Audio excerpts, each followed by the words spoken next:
The Bering Land Bridge rose from the ocean 30,000 years ago and created a vast grassland spanning from Siberia to Alaska. Groups from Siberia called the hunter-gatherers chased their prey across the land bridge and found the Americas.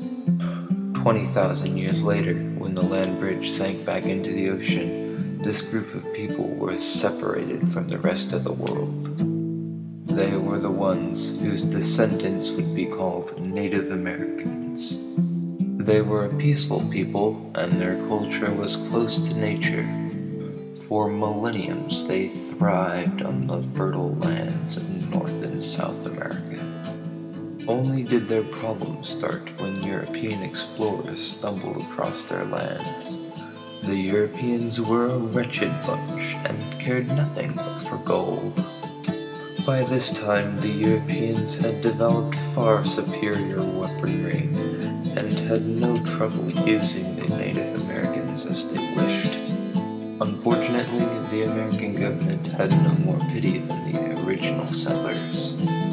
Despite agreements that allowed Native Americans to keep their lands, the American government pushed them out of the way whenever they thought it necessary. The Native American people were degraded and alienated far more than the American public today realizes.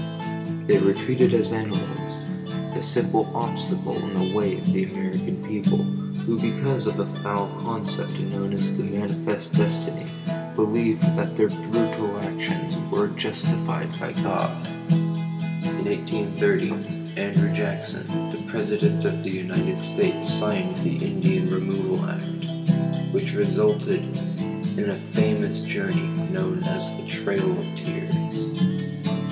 As Western society forced their ways upon the world, Native Americans were sectioned off continually until today, when they are contained on small reserves across the country if they wish to preserve their culture. Margaret, a member of the Cherokee Nation, informs us that the Cherokees have for the most part assimilated. In the world of today, it is simply impossible to keep up a Native American culture. She has visited the Indian reserves, but lives outside them and is not affected by their ill placement.